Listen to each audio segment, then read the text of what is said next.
नमस्कार दोस्तों आज हम बात करने वाले भारत के पूर्वोत्तर में एक बहुत ही गंभीर और संवेदनशील स्थिति की। दोस्तों पड़ोसी देश बांग्लादेश में हालात तेजी से बिगड़ रहे हैं और इसी के बीच अब भारत ने त्रिपुरा में भारतीय सेना की खास बटालियन तैनात कर दी है। दोस्तों क्या बांग्लादेश में सच में इतना बड़ा खतरा है? ये सेना की बटालियन इतनी खास क्यों मानी जा रही है और 1971 का इससे क्या कनेक्शन है? चलिए जानते हैं पूरे मामले को, वो भी काफी सरल भाषा में। दोस्तों पिछले कुछ समय से बांग्लादेश में भारी राजनीतिक उथल पुथल देखने को मिल रही है। आज दिन सोशल मीडिया पर आपने देखे होंगे किस तरीके के वीडियो सामने आ रहे हैं। लेकिन दोस्तों यहाँ पर अब यही वजह है कि जब बड़े पैमाने पर वहां पर प्रदर्शन हुए थे, उस दौरान वहां की प्रधानमंत्री शेख हसीना ने देश छोड़ दिया। इसीलिए वहां सत्ता में जो अस्थायीपन आया है, उस खालीपन का फायदा उठाया जा रहा है। कट्टरपंथी ताकतें, अपराधी गिरोह और विदेशी एजेंसियां। रिपोर्ट्स बताती है कि हजारों अपराधियों और कट्टरपंथियों को जेलों से छोड़ दिया गया। पुलिस और सेना ने ज्यादा हस्तक्षेप नहीं किया। अब सोचिए दोस्तों, अगर ऐसे हालात किसी सीमावर्ती देश में हो तो भारत पर उसका क्या असर पड़ेगा? त्रिपुरा दोस्तों यहाँ पर सबसे ज्यादा संवेदनशील क्यों माना जा रहा है? त्रिपुरा भारत का एक ऐसा राज्य है जिसकी 856 किलोमीटर लंबी सीमा बांग्लादेश से लगती है और पहले भी यहाँ पर अवैध घुसपैठ, तस्करी, नकली नोट और आतंकी मूवमेंट जैसी समस्याएं आ रही हैं। अगर बांग्लादेश में अराजकता बढ़ती है तो उसका सीधा असर दोस्तों त्रिपुरा और पूर्वोत्तर भारत पर पड़ सकता है। इसीलिए त्रिपुरा सरकार ने केंद्र को लगातार रिपोर्ट भेजी। सेना की दोस्तों यहाँ पर कौन सी बटालियन तैनात हुई है, ये भी जान लेते हैं। दरअसल यहाँ पर सवाल भी इसी को लेकर है कि आखिर यहाँ पर सेना की उस पुरानी बटालियन को क्यों डिप्लॉय किया जा रहा है जिसने 1971 की जंग में महत्वपूर्ण भूमिका निभाई थी। दरअसल दोस्तों यहाँ पर भारतीय सेना की एक बैटल हार्डन यानी कि युद्ध में आजमाई गई बटालियन तैनात की गई है। ये कोई आम यूनिट नहीं है। जैसे मैंने बताया कि इस बटालियन को 1971 की जंग में भी उतारा गया था। यही वजह है कि दोस्तों इस बटालियन को काफी अहम माना जा रहा है और ये यूनिट दोस्तों मुक्ति वाहिनी को भी ट्रेनिंग देती थी और उसी युद्ध से बांग्लादेश का जन्म हुआ, आप सब जानते हैं।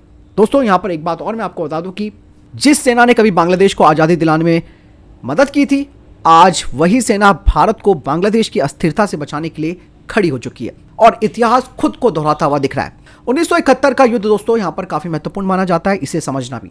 दरअसल इस दौरान भारतीय सेना की माउंटेन डिवीजन, खास करके 20 माउंटेन डिवीजन ने पूर्वी पाकिस्तान में तेज और साहसी कार्रवाई की। पाकिस्तानी सेना को आत्मसमर्पण करने के लिए मजबूर किया, तभी बांग्लादेश बना। आज उसी विरासत वाली यूनिट तैनात की जा रही है और ये सिर्फ कोई मिलिट्री मूवमेंट नहीं है दोस्तों, बल्कि ये मनोवैज्ञानिक संदेश भी है बांग्लादेश को। इवन दोस्तों यहाँ पर पाकिस्तान का नाम भी आ रहा है।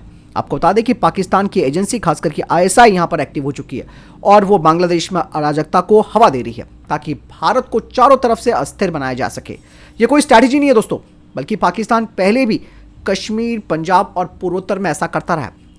ऐसे में दोस्तों ये भी कहा जा रहा है कि अभी तक सेना की बड़ी मूवमेंट क्यों नहीं दिखती इस बॉर्डर पर।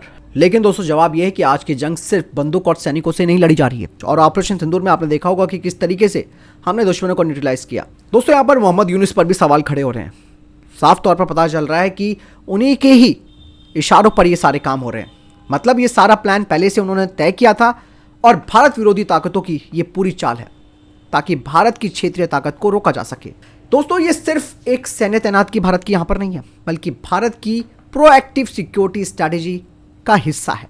1971 की विरासत का आधुनिक रूप यह देखने को मिलेगा और पूर्वोत्तर भारत में एक मजबूत सुरक्षा कवच। इससे भारत साफ संदेश दे रहा है कि सीमा पार की अराजकता भारत की शांति को प्रभावित नहीं कर सकती। स्थिति पर भारत ने नजर बनाकर रखी है और आने वाले दिनों में दोस्तों निगरानी, इसके अलावा डिप्लोमेसी और सुरक्षा कदम और तेजी से उठाए जाएंगे। और इवन दोस्तों पिछले कुछ हफ्तों से लगातार गृह मंत्रालय की टॉप लेवल की टीमें भी बॉर्डर का निरीक्षण कर रही हैं। फिलहाल इस पूरे सिनेरियो में दोस्तों आपको क्या लगता है, ये स्ट्रैटेजी को किस तरीके से तोड़ा जा सकता है बांग्लादेश पाकिस्तान की, जो कि भारत को अस्थिर बनाने की कोशिश कर रहे हैं? और इवन यहाँ पर सबसे बड़ी बात यह है कि ISI बहुत ही खुले तरीके से एक्टिव हो गया है, जो भारत के खिलाफ यहाँ पर प्रोपोगेंडा चला रहा है और जो माइनॉरिटीज़ हैं वहाँ पर दोस्तों हिंदुओं की, उनके ऊपर अत्याचार किया जा रहा है। सोशल मीडिया लगातार भरा पड़ा है भारत विरोधी जो वहाँ पर भाषण दिए जा रहे हैं, भारत विरोधी जो कार्रवाई वहाँ पर की जा रही है, इसकी आग वो आगे भारत के नॉर्थ ईस्ट राज्यों तक पहुँचाना चाहते हैं। फिलहाल आपको क्या लगता है इस बारे में कमेंट सेक्शन में लिखकर जो बताएगा। मैं दोनों एक साथ जय हिंद, वंदे मातरम।